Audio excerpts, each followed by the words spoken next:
आप लोगों का बहुत बहुत स्वागत है हमारे यूट्यूब चैनल हिंदी साहित्य में। आज हम बात करेंगे मलुक दास के बारे में। इनके बारे में हम बात करेंगे। इनका समय है 1574 ईस्वी से 1682 ईस्वी। इनका जन्म स्थान कड़ा मणिपुर जो है इलाहाबाद है। इनके पिता का नाम सुंदरलाल खत्री है और इनके गुरु जो हैं मुकुरी स्वामी जी हैं। आगे इनके बारे में बात करेंगे। मलुक दास औरंगजेब के समकालीन थे और जो है मलुक के विषय में बहुत से चमत्कार मिलते हैं जो कि शुक्ल जी अपनी हिंदी साहित्य की पुस्तक में उन्होंने बताया है। तो जानेंगे कि इनके क्या क्या चमत्कार थे। आगे बात करेंगे। एक बार इन्होंने डूबते हुए शाही जहाज को पानी से ऊपर उठाकर बचा लिया था और एक बार रुपयों का तोड़ा गंगा जी में तैराकर कड़ा से इलाहाबाद भेजा था इन्होंने, मलुक दास जी ने। आगे बात करेंगे। मलुक ने आलसियों का मंत्र रचा है जो कि मूल मंत्र है। क्या है मंत्र वह? देखेंगे।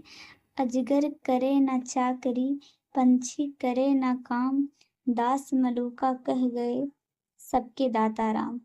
यह जो है आलसियों के लिए कहा गया है कि सबके दाता जो है राम हैं। इनके शिष्य सुथरा दास ने मलुक दास की रचनाओं को जो है मलुक परिचयी नाम से प्रस्तुत किया या रचा। की रचनाओं के बारे में बात करेंगे। ज्ञान बोध, रतन खान, भक्त वचनावली और अलख बावनी, भक्ति विवेक, ज्ञान परीक्ष, 12 खड़ी, ध्रुव चरित और 10 रत्न ग्रंथ और पुरुष विलास और सुख सागर, यह सब रचनाएं मलुक दास की मिलती हैं। ज्ञान बोध इनकी अवधी भाषा में है, रतन खान भी अवधी में है और ज्ञान परीक्ष भी इनकी अवधी भाषा में है। आगे बात करेंगे सुंदरदास जी के बारे में। इनका समय जो है वह है 1596 से 1689 ईस्वी। इनका जन्म स्थान जयपुर के निकट दौसा या दौसा राजस्थान हुआ था और इनके पिता का नाम परमानंद था। इनकी माता का नाम सती और इनके गुरु दादू दयाल और इनकी जाति जो थी वह खंडेवाल थी। इनकी जाति खंडेवाल थी। आगे बात करेंगे। निर्गुण संत कवियों में सर्वाधिक सुशिक्षित कवि थे ही। सबसे पढ़े लिखे ज्यादा सुंदरदास जी ही थे संतों में। सुंदर ग्रंथावली का संकलन पुरोहित हरिनारायण शर्मा ने किया। जो कि सुंदर ग्रंथावली रचना है उसका संकलन जो है हरिनारायण शर्मा जी ने किया। सुंदरदास जो है 6 वर्ष की उम्र में ही दादू के शिष्य बन गए थे। दादू दयाल अर्थात दादू से यहाँ होगा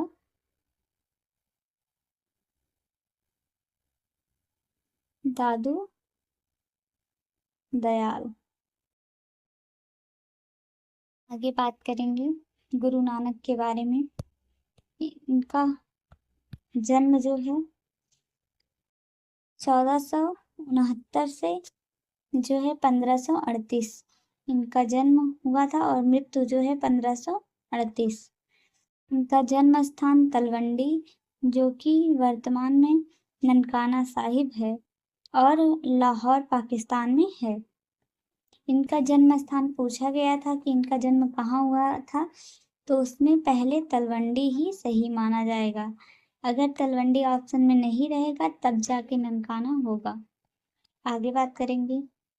पंथ जो है इनका क्या था, नानक पंथ के प्रवर्तक थे और संप्रदाय इनका जो है सिख संप्रदाय की जो है इन्होंने स्थापना की थी। और इनके पिता जो थे वो कालू चंद खत्री थे, माता इनकी तृप्ता थी और पत्नी इनकी सुलक्षणी थी। और इनके 2 पुत्र भी मिलते हैं।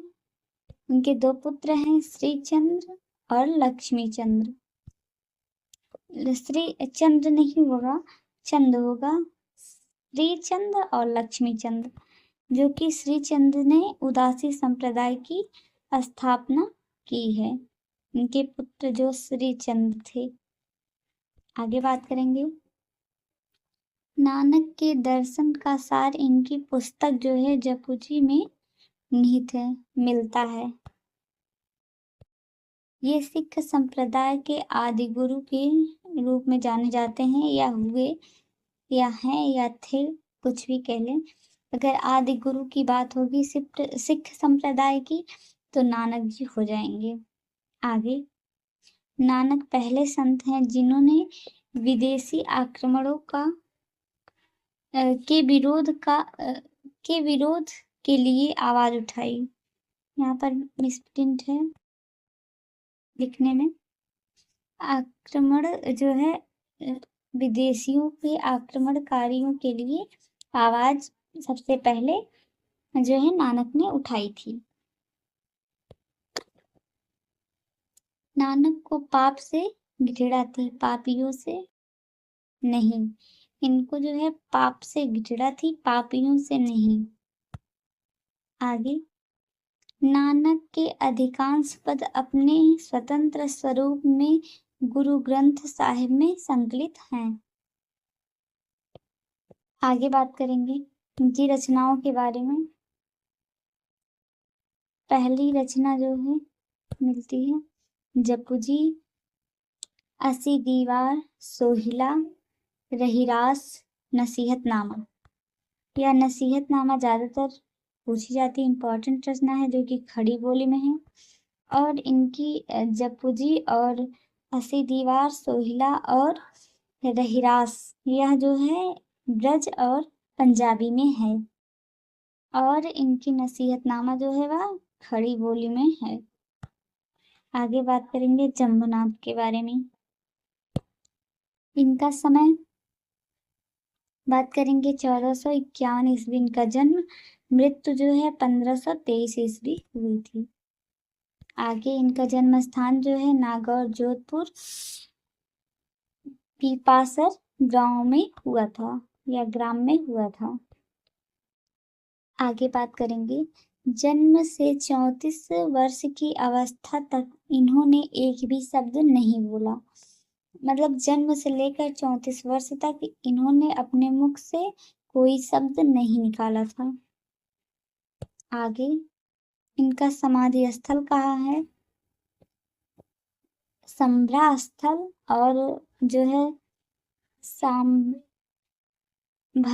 राजस्थान है इनका समाधि स्थल। इन्होंने समाधि लिया था। आगे, जंभनाथ ने राजस्थान में नाथ संप्रदाय का प्रसार किया। आगे, जंभनाथ ने गोरखनाथ से दीक्षा ली थी, तभी इन्होंने नाथ संप्रदाय का जो है प्रचार या प्रसार किया। जंभनाथ के 4 शिष्य थे। पहला हावली पावजी, दत्तनाथ, लोहा पागल और मालदेव, इनके 4 शिष्य मिलते हैं। आगे बात करेंगे। जंभनाथ ने अपने आदर्शों या मतों का प्रचारार्थ विष्णुई संप्रदाय की स्थापना की। आगे, रज्जब के बारे में हम बात करेंगे। इनका जन्म 1567 ईस्वी, मृत्यु जो है 1689 ईस्वी, और जाति इनकी पठान थी। पूरा नाम रज्जब अली खां था। आगे बात करेंगे। इनके गुरु जो है दादू दयाल ने कहा। इनके गुरु जो थे वो दादू दयाल थे। आगे बात करेंगे। इनके गुरु ने क्या कहा था? रज्जब तय गज्जब किया, सिर पे बांधा मोर, जो है दादू दयाल ने कहा था रज्जब के लिए। इनकी रचनाओं के बारे में बात करेंगे। अंगवधु, सबंगी और छप्पे। दादू की बाड़ी का संकलन जो है अंगवधु में है।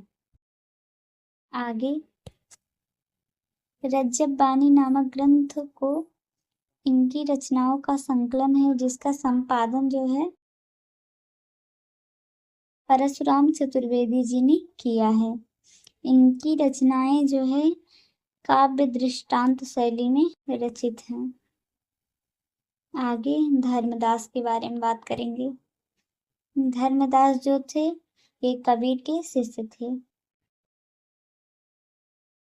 धर्मदास कबीर के प्रमुख शिष्य थे। जन्म स्थान इनका बांधवगढ़ जो है। कबीर की रचनाओं का संकलन इन्होंने बीजक नाम से किया। आगे इनकी रचनाएं जो हैं धनी धर्मदास की वाणी में संकलित हैं। कबीर की मृत्यु के बाद जो है कबीरदास की गद्दी धर्मदास को मिली थी। जाति के बनिया थे धर्मदास। आगे इनके बारे में बात करेंगे। ये पहले सगुण जो है की तरफ आकर्षित थे। बाद में प्रमुख निर्गुण संत के रूप में कबीर के शिष्य होते हैं ये। आगे धर्मदास कबीर की गद्दी पर 20 वर्ष तक रहे। आगे बात करेंगे इनकी रचना जो है वह सुख निधान। इनकी एक ही रचना मिलती है जो कि सुख निधान है। आगे बावरी साहिबा ये भी संत में ही आती हैं। इनके बारे में हम बात करेंगे।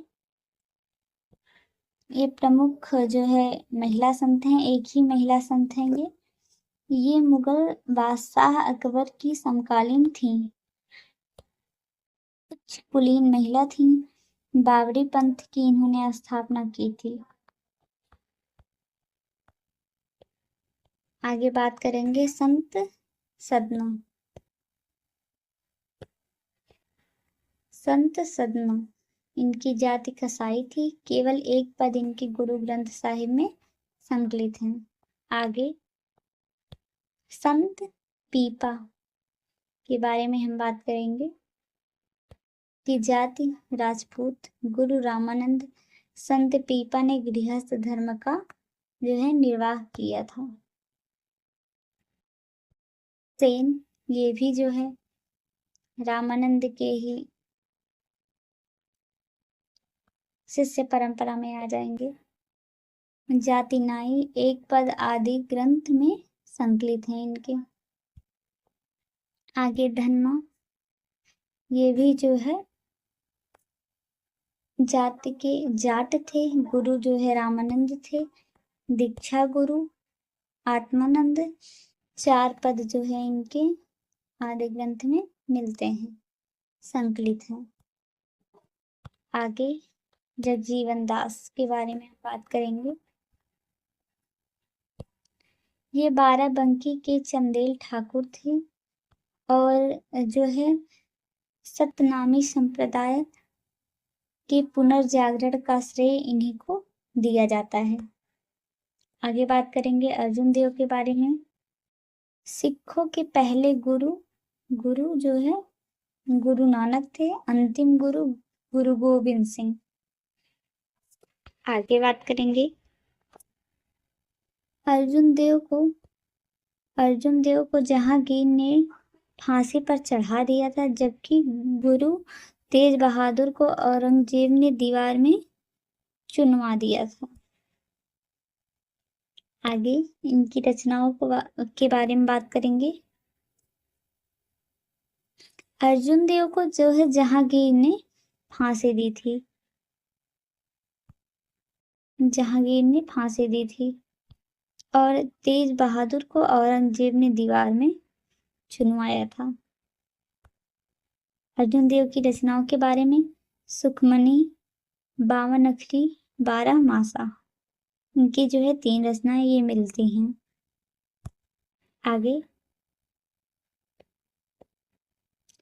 आदि ग्रंथ या गुरु ग्रंथ साहिब में सभी सिख गुरुओं की रचनाएं संकलित हैं, किंतु सर्वाधिक पद लगभग 6000 जो है पद गुरु अर्जुन देव के संकलित आदि ग्रंथ को अंतिम रूप में गुरु अर्जुन देव ने दिया है।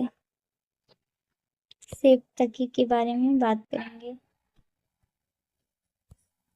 निर्गुण संत थे, ये भी शेख तकी।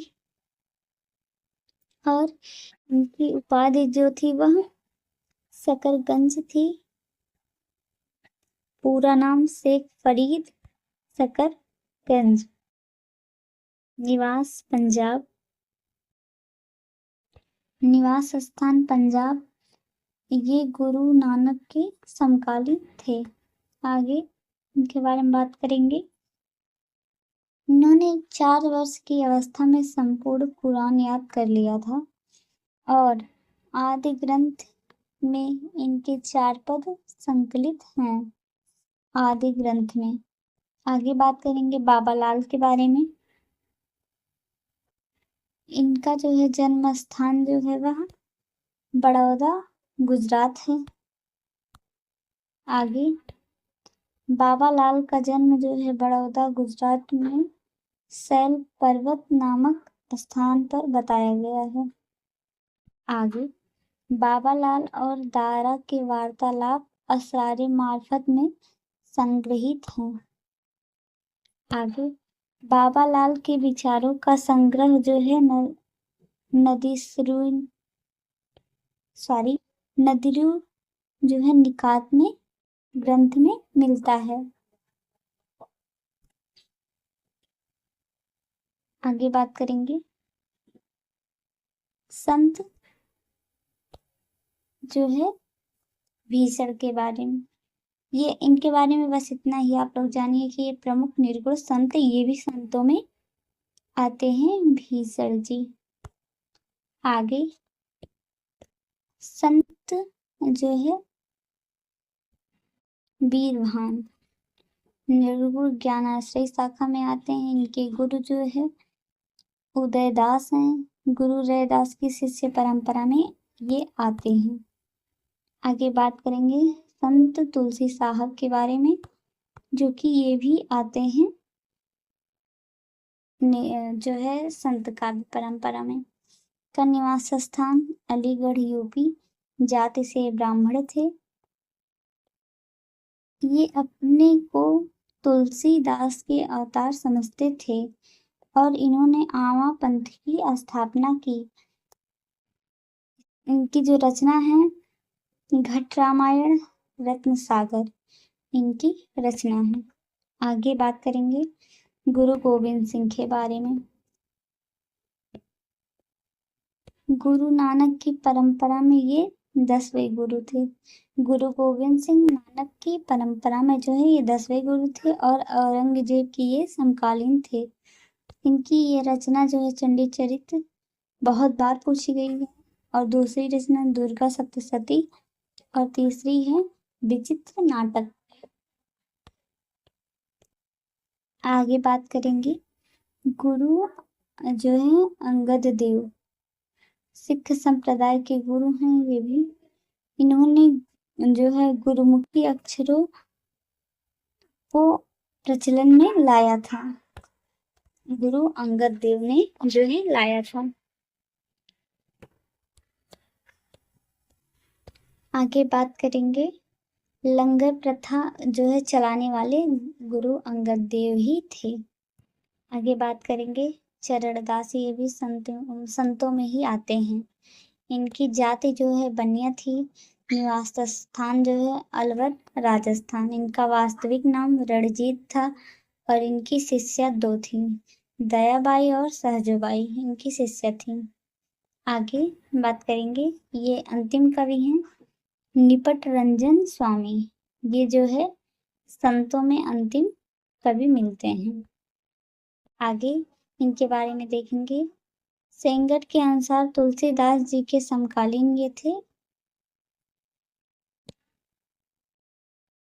आगे बात करेंगे ये निरंजन जो है संप्रदाय के संत थे। इनकी रचना जो है 2 रचनाएं मिलती हैं।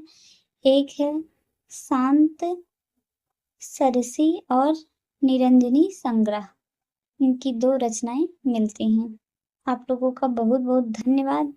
ये जो है निपट रंजन स्वामी जो है संत काव्य परंपरा के अंतिम जो है कवि थे। आगे हम बात करेंगे प्रेमाश्रय शाखा के बारे में, सूफी साहित्य के बारे में। आप लोगों का धन्यवाद। आप लोग जरूर बताइएगा कि आप लोगों को क्लास कैसी लगी।